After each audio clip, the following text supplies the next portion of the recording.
Good morning class. भौतिक के पिछले क्लास में हमने कूलॉम के नियम के बारे में जाना तथा उससे संबंधित कुछ न्यूमेरिकल प्रश्न किए थे। अब हम उससे थोड़ा आगे बढ़ते हैं। आज का हमारा टॉपिक है विद्युत क्षेत्र तथा विद्युत क्षेत्र की तीव्रता। विद्युत क्षेत्र को आपने पिछले क्लास में पढ़ चुका है कक्षा 10वीं में। मैं इसकी परिभाषा बता देता हूँ। विद्युत क्षेत्र कैसे कहते हैं? विद्युत क्षेत्र होता है किसी आवेश के चारों ओर का वह क्षेत्र जहां तक उसका प्रभाव बना रहता है, विद्युत क्षेत्र कहलाता है। विद्युत क्षेत्र क्या है?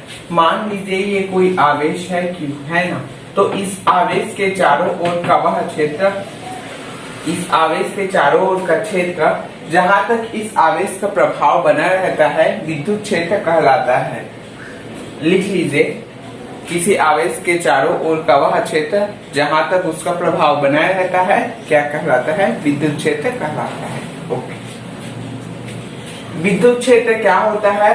त्रिविम गुण प्रदर्शित करता है। यह एक आकाशीय गुण होता है। मतलब आकाशीय गुण कहने का मतलब ये तीनों दिशा में होता है ना। मान लीजिए विद्युत सोर्स है, आवेश स्रोत है, तो ये एक्स दिशा, वाई दिशा और जेड दिशा। त्रिविम आकाश से मतलब तीनों दिशा में, थर्ड डायमेंशन है।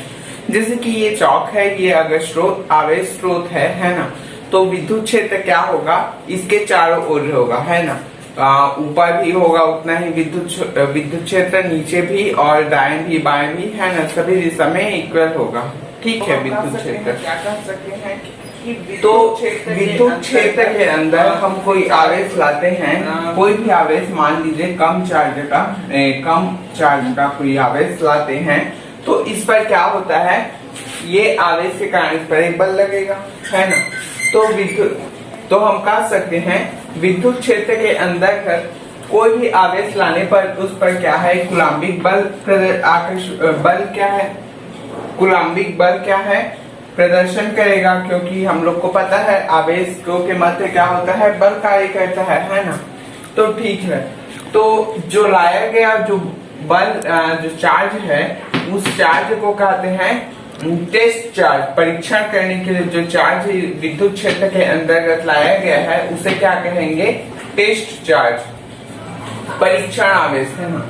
इसको परीक्षण आवेश, परीक्षण आवेश।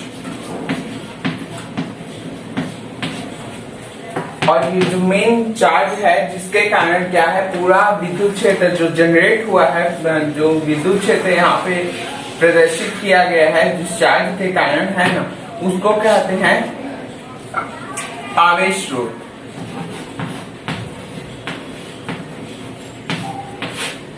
आवेश स्रोत या स्रोत आवेश, कुछ भी, है ना। ठीक है। ओके। हमने जान लिया विद्युत क्षेत्र के बारे में, और आवेश स्रोत या स्रोत आवेश क्या है, और परीक्षण आवेश क्या है। परीक्षण आवेश क्या है?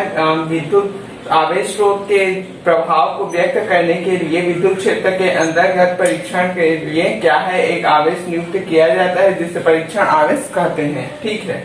अब क्या होता है? विद्युत क्षेत्र की तीव्रता देखते हैं। ठीक है। इसके बाद में ज्यादा डिटेल नहीं जाएंगे, इसको बस समझना था कि एग्जाम में ये पूछा जाता है। ठीक है। विद्युत क्षेत्र की तीव्रता। तो हमने जाना कि ये आवेश क्यों है, इसके चारों ओर का ये क्षेत्र क्या है? ये क्या है? विद्युत क्षेत्र है, आवेश जहाँ तक इसका क्या है? प्रभाव है बना है। ये क्या है? इलेक्ट्रिक फील्ड, विद्युत क्षेत्र है ना। तो विद्युत क्षेत्र के अंतर्गत एकांक धन आवेश, ये क्या है? धन आवेश है। जितने बल का अनुभव करता है वह क्या कहलाता है? वह विद्युत क्षेत्र कहलाता है। लिखिए, विद्युत क्षेत्र के अंतर्गत एकांक धन आवेश जितने बल का अनुभव करता है वह क्या कहलाता है? विद्युत क्षेत्र की तीव्रता कहलाता है। ओके। इसके लिए सूत्र क्या होता है? विद्युत क्षेत्र की तीव्रता को हम लोग ई से प्रदर्शित करते हैं, और यह एक सदिश राशि है। विद्युत क्षेत्र की तीव्रता क्या है? यहाँ पे मैं लिख देता हूं, इसे ई से दर्शाते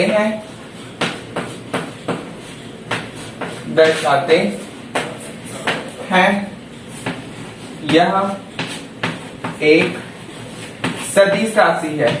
सदिश राशि, अदिश राशि के बारे में आप सभी लोग कक्षा 11वीं में पढ़ चुका है ना। सदिश राशि क्या होती है? जिसकी दिशा निश्चित होती है, परिमाण भी निश्चित होता है। अदिश राशि क्या है? जिसकी दिशा अनिश्चित होती है, परिमाण निश्चित होता है ना। और इसका सूत्र क्या होता है? सूत्र क्या होता है? सूत्र होता है E is equal to F upon Q naught, है ना। अब इसका मात्रक देखते हैं। इसका मात्रक क्या होगा? विद्युत क्षेत्र की तीव्रता का मात्रक, इसे प्रदर्शित करते हैं, है ना। और इसका मात्रक क्या होगा? तो देखिए, बल का मात्रक क्या होता है? बल का मात्रक क्या होता है? बल का मात्रक होता है न्यूटन। और आवेश का मात्रक क्या होता है? पिछले क्लास में हमने पढ़ा था, आवेश का मात्रक होता है क्या? कूलाम। ठीक है, इस प्रकार से आपको मात्रक निकालना आना चाहिए, है ना। कूलाम होता है। और इसका विमीय सूत्र भी पूछा जा सकता है एग्जाम के थ्रू। तो बल का मात्रक, बल का विमीय सूत्र क्या होता है?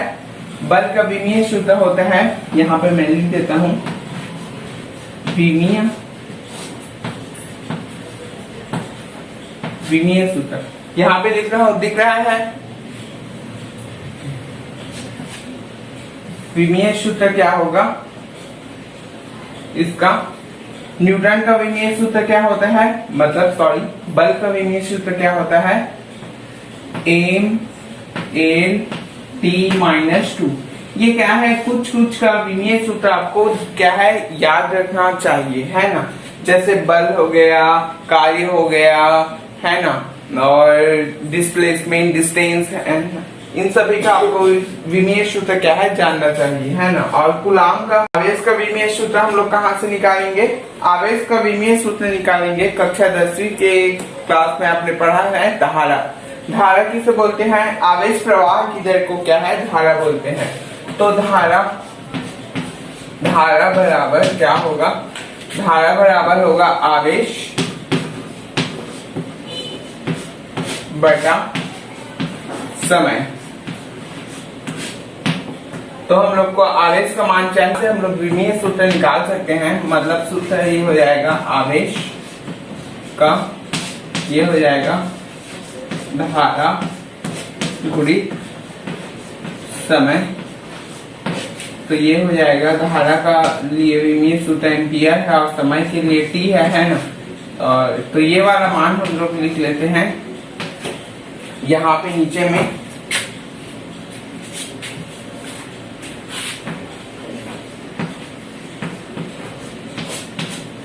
कूलाम की जगह में यहाँ पे लिखते हैं ये वाला मान। तो क्या आ जाएगा?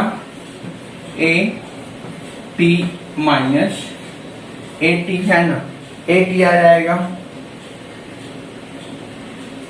तो यहाँ से आ जाएगा आपका MLT माइनस, ये ऊपर चला जाएगा तो -3 और A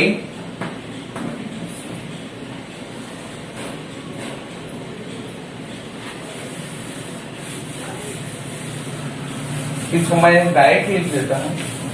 विमीय सूत्र हो जाएगा MLT -3 और A इनवर्स, है ना। ये हो गया आपका विद्युत क्षेत्र की तीव्रता। Okay, good morning class. आज हम पढ़ेंगे विद्युत बल रेखाएं तथा विद्युत बल रेखाओं के गुण। आज का हमारा टॉपिक है विद्युत बल रेखाएं।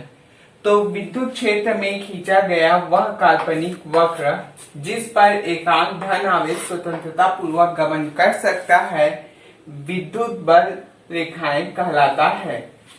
क्या है परिभाषा इसकी? विद्युत क्षेत्र में खींचा गया वह काल्पनिक वक्र जिस पर एकांक धन आवेश स्वतंत्रता पूर्वक गमन कर सकता है, विद्युत बल रेखाएं कहलाता है। विद्युत क्षेत्र हमने पिछले कक्षा में पढ़ा, किसी आवेश के चारों ओर का वह क्षेत्र जहां तक उसका प्रभाव बना रहता है विद्युत क्षेत्र कहलाता है। तो उस विद्युत क्षेत्र में किसी आवेश के चारों ओर खींचा गया वह काल्पनिक वक्र जिस पर है क्या धनावेश स्वतंत्रता पूर्वक गमन कर सकता है विद्युत बल रेखाएं कहलाता है। मान लीजिए ये विद्युत क्षेत्र है ना, तो इसके चारों ओर कोई रेखा होगी, है ना। ये विद्युत क्षेत्र है तो कोई रेखा इस प्रकार से है, मान लीजिए ये एक Q आवेश है पॉजिटिव, तो इसके इस प्रकार से ये रेखा रहती है ना। तो ये रेखा क्या कहलाती है, काल्पनिक रेखा है, और यह रेखा कहलाती है विद्युत बल रेखाएं। ठीक है, तो विद्युत बल रेखाओं के कुछ हम लोग गुण देख लेते हैं। विद्युत बल रेखाएं आवेश के पास त्रिविम में एक काल्पनिक वक्र है जो धन आवेश से प्रारंभ होकर ऋण आवेश पर समाप्त होती है। क्या कह रहा है, विद्युत बल रेखाएं आवेश के पास त्रिविम में मतलब आकाश में तीनों डायरेक्शन एक्स वाई और जेड तीनों डायरेक्शन में क्या है एक काल्पनिक वक्र है। काल्पनिक वक्र है कहने का मतलब यह दिखाई नहीं देता, बस इसका क्या है अनुमान लगाया जाता है, मान लिया जाता है ना। काल्पनिक है जो धनावेश से प्रारंभ होती है तथा ऋण आवेश पर समाप्त होती है। मान लीजिए ये क्या है, एक पॉजिटिव आयन है ना। तो विद्युत बल रेखाएं धनावेश से प्रारंभ होती है, तो ये बल रेखाएं यहाँ से प्रारंभ हो देगी। ये पॉजिटिव आवेश है तो ये क्या है धन आवेश पर प्रारंभ होगी, है ना। इस प्रकार से कुछ इस प्रकार से ये प्रारंभ होगी सीधा, ये क्या है उससे प्रारंभ हो रही है। और मान लीजिए सपोज करिए ये ऋण आवेश होता है ना, माइनस क्यू, ये ऋण आवेश है माइनस आवेश, तो क्या है जो विद्युत बल रेखाएं हैं वो क्या है इस आवेश की तरफ आएगी ऐसे, मतलब इधर से ये इधर आ रही है, मतलब ये क्या है ऋण आवेश पर जा है, ये मिल रही है तो ये समाप्त हो रही है, और ये यहाँ से प्रारंभ हो रही है, ये धन आवेश है।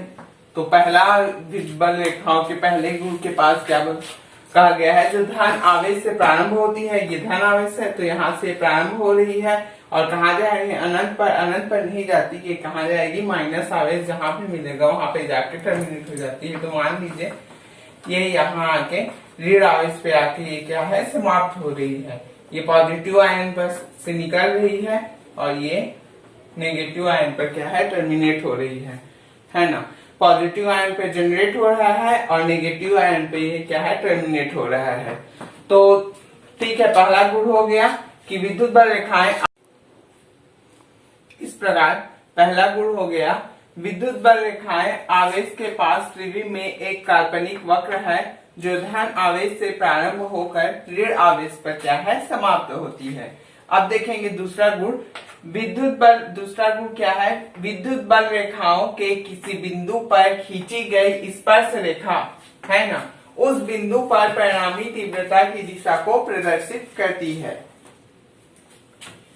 क्या कह रहा है, विद्युत बल रेखाओं के किसी एक बिंदु पर खींची गई स्पर्श रेखा उस बिंदु पर परिणामी तीव्रता की दिशा को प्रदर्शित करती है। मान लीजिए यहाँ पे एक पॉजिटिव आयन Q है ना, और यहाँ पे क्या है एक नेगेटिव आयन क्या है माइनस Q है ना। तो पहला गुण के अनुसार पहले गुण को देख क्या पता चल रहा था, जो धन आवेश से प्रारंभ हो रही है और ऋण आवेश पर क्या है समाप्त हो रही है। तो यहाँ पे विद्युत बल रेखा कैसे बनेगा, विद्युत बल रेखा बनेगा कुछ इस प्रकार से, ये क्या है धन आवेश से प्रारंभ हो रही है और ऋण आवेश पर क्या है समाप्त हो रही है, कुछ इस प्रकार से इधर से भी है ना ऐसे।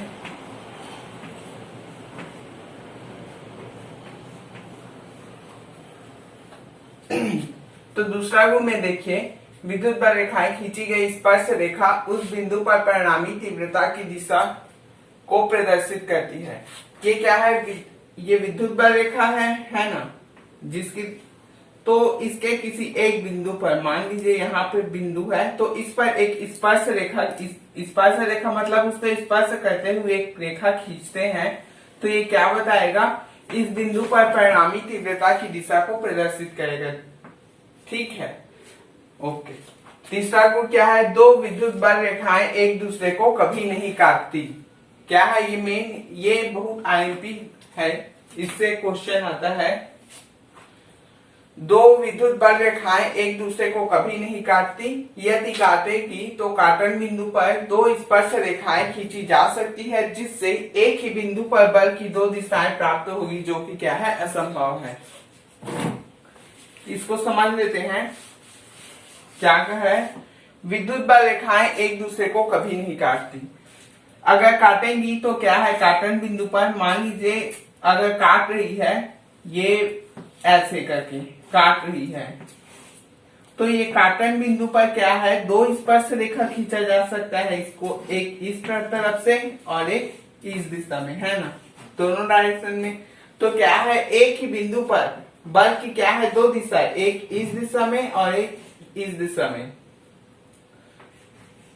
तो क्या है, एक ही बिंदु पर विद्युत क्षेत्र की तीव्रता की दो दिशाएं प्राप्त होगी, जो कि क्या है, असंभव है। ठीक है, जो कि क्या है, असंभव है। अतः इसलिए विद्युत बल रेखाएं एक दूसरे को कभी नहीं काटती। आपसे प्रश्न पूछा जाएगा कि विद्युत बल रेखाएं एक दूसरे को नहीं काटती है, क्यों, या विद्युत बल रेखाएं एक दूसरे को काटेगी तो परिणाम क्या होगा। संहित उत्तर दीजिएगा। कैसा आपको प्रश्न पूछा जाएगा तो आपको बताना पड़ेगा कि दो विद्युत बल रेखाएं एक दूसरे को कभी नहीं काटती है, यदि काटेगी तो काटन बिंदु पर दो स्पर्श रेखा खींची जा सकती है, जिससे बल की दो दिशाएं प्राप्त होगी, जो कि क्या है, असंभव है। चौथा क्या है, अब चौथा गुण में देखते हैं।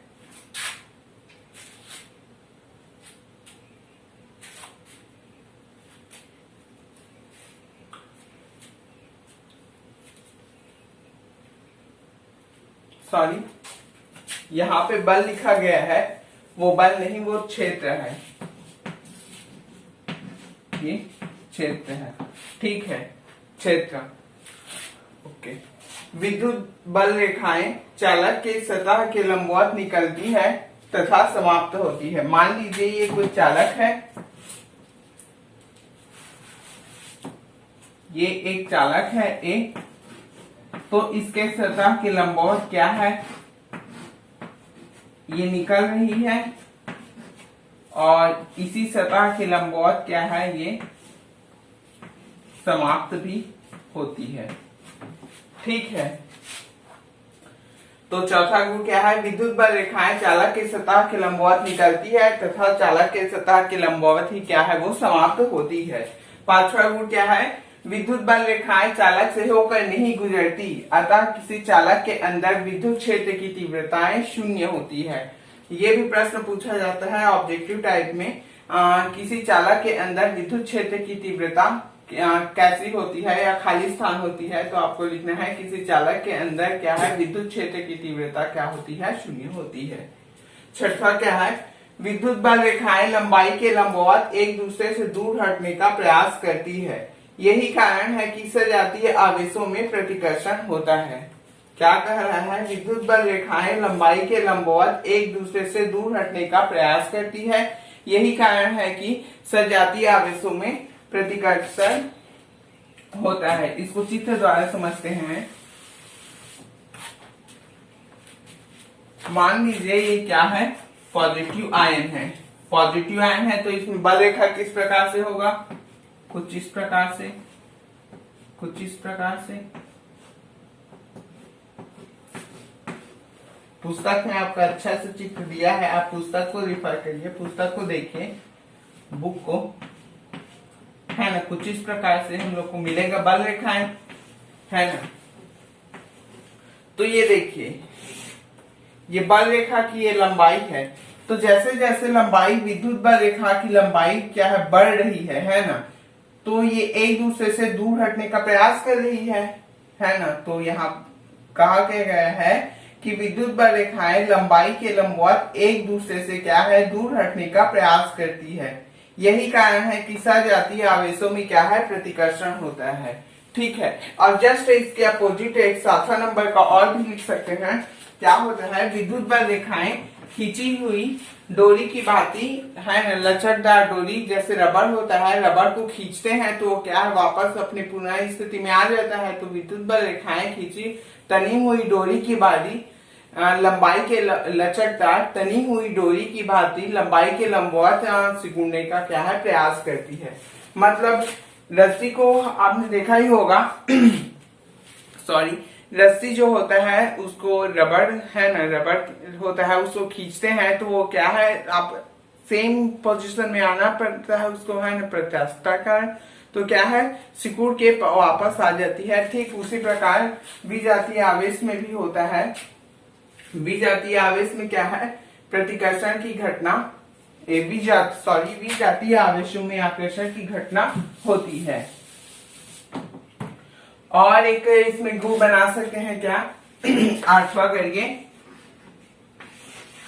8वां गुण क्या हो सकता है, जिस क्षेत्र जहां विद्युत क्षेत्र की तीव्रता अधिक होती है वहां क्या होता है, विद्युत बल रेखाएं की संख्या अधिक होती है, तथा जहां विद्युत क्षेत्र की तीव्रता न्यूनतम होती है वहां क्या है, विद्युत बल रेखाओं की संख्या कम होगी।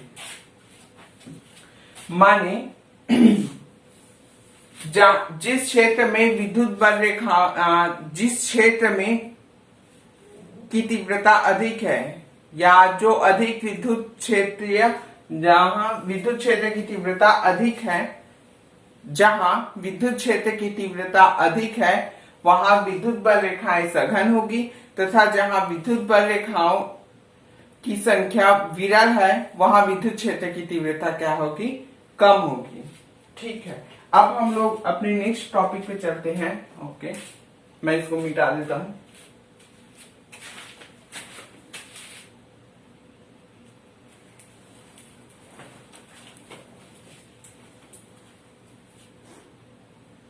टॉपिक है एक समान विद्युत क्षेत्र। तो उस एक समान विद्युत क्षेत्र किसे कहते हैं, जरा ध्यान से सुनिए। उस विद्युत क्षेत्र को जहां पर विद्युत क्षेत्र की दिशा व परिमाण दोनों में बराबर होते हैं, एक समान विद्युत क्षेत्र कहलाता है। उस विद्युत क्षेत्र को जहां विद्युत क्षेत्र की तीव्रता, दिशा और परिमाण दोनों में बराबर होता है, क्या है, एक समान विद्युत क्षेत्र कहलाता है। एक समान विद्युत क्षेत्र में क्या है, बल रेखाएं, हमने पिछले कक्षा में पढ़ा विद्युत बल रेखाएं। तो एक समान विद्युत क्षेत्र में क्या है, विद्युत बल रेखाएं समांतर होती है। एक समान विद्युत क्षेत्र में क्या है, विद्युत बल रेखाएं क्या है, समांतर होती है। समांतर होती है और समदूरस्थ होती है। समदूरस्थ का मतलब है समान दूरी में होती है। तथा असमान विद्युत क्षेत्र में क्या होता है, ये क्या है, ये एक समान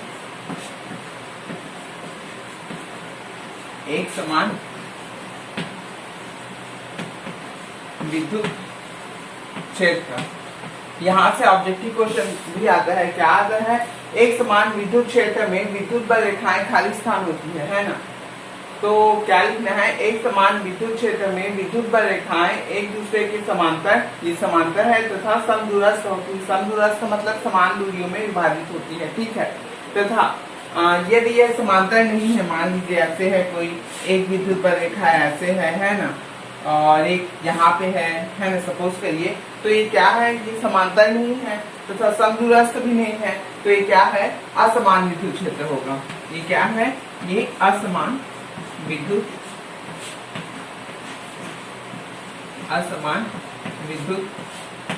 क्षेत्र। कभी कभी एग्जाम में यहाँ से ऑब्जेक्टिव उठा के ले सकते हैं, इसको माइंड कीजिए। ठीक है, अब हम पढ़ेंगे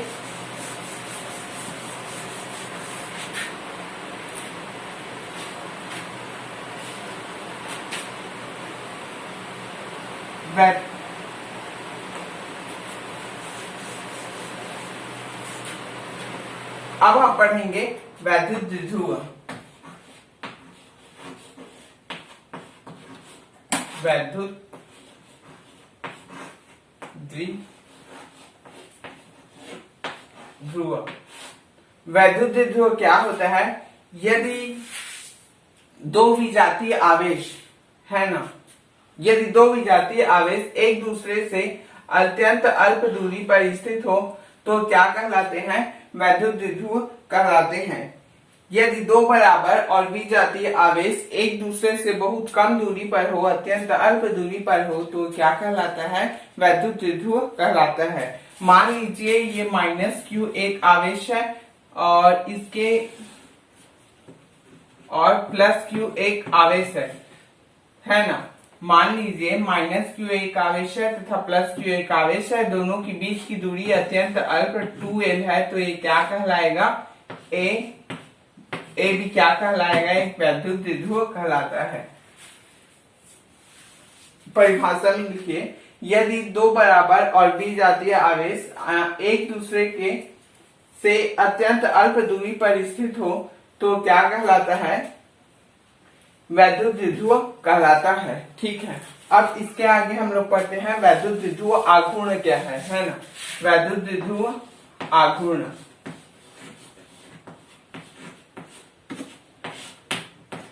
वैद्युत द्विध्रुव आघूर्ण क्या है? एक सदिश राशि होता है। इसका परिमाण क्या होगा? इसका मान क्या होगा?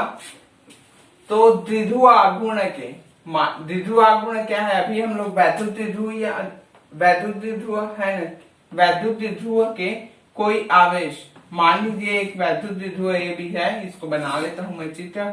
ये ए है, ए क्या है? प्लस आवेश है और ये बी क्या है? माइनस आवेश है। ठीक है, -v। वैद्युत द्विध्रुव के बीच की दूरी कितनी होती है? 2l हम लोग लिए थे पहले में। ठीक है, 2l है ना। तो वैद्युत द्विध्रुव आघूर्ण क्या होता है? यह एक सदिश है, यह एक सदिश राशि है तथा इसका परिमाण कितना होता है? वैद्युत द्विध्रुव के किसी एक आवेश, इसी एक आवेश मतलब q, तथा उनके बीच के दूरी कितनी है? इनके बीच की दूरी 2l के गुणनफल को क्या कहते हैं? वैद्युत द्विध्रुव आघूर्ण कहते हैं और यह एक सदिश राशि है। ठीक है,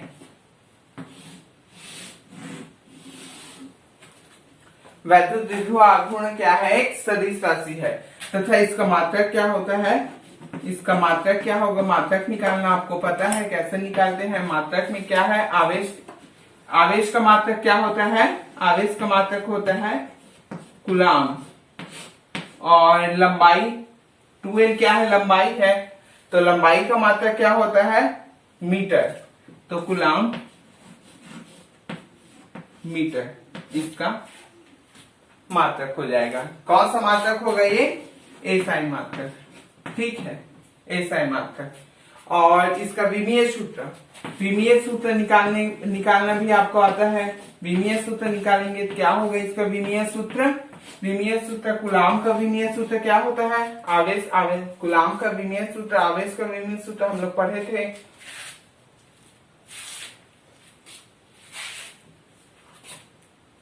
10वीं क्लास पिछले क्लास के लेक्चर में हमने जाना था। क्या जाना था? धारा किसे बोलते हैं? धारा किसे बोलते हैं? आवेश प्रवाह की दर को, आवेश प्रवाह की दर को, है ना, दर को। तो यहां से हम लोग आवेश, इसका मात्रक क्या होता है? कूलाम, और इसका मात्रक क्या होता है? टाइम का मात्रक क्या होता है? सेकेंड। और धारा का मात्रक क्या होता है? एम्पियर, है ना। सॉरी, सेकेंड को हम लोग टी ही लिखते हैं, टी। तो कूलाम के लिए निकल जाएगा ए टी, है ना। तो यहां से हम लोग निकाल सकते हैं कूलाम का विमीय सूत्र हो गया ए टी और मीटर को क्या? एल, है ना। तो इसका विमीय सूत्र हो जाएगा m0 t l a। ये क्या है? इसका विमीय सूत्र है। ठीक है, ओके। अब हम पढ़ते हैं विद्युत क्षेत्र, वैद्युत द्विध्रुव है ना,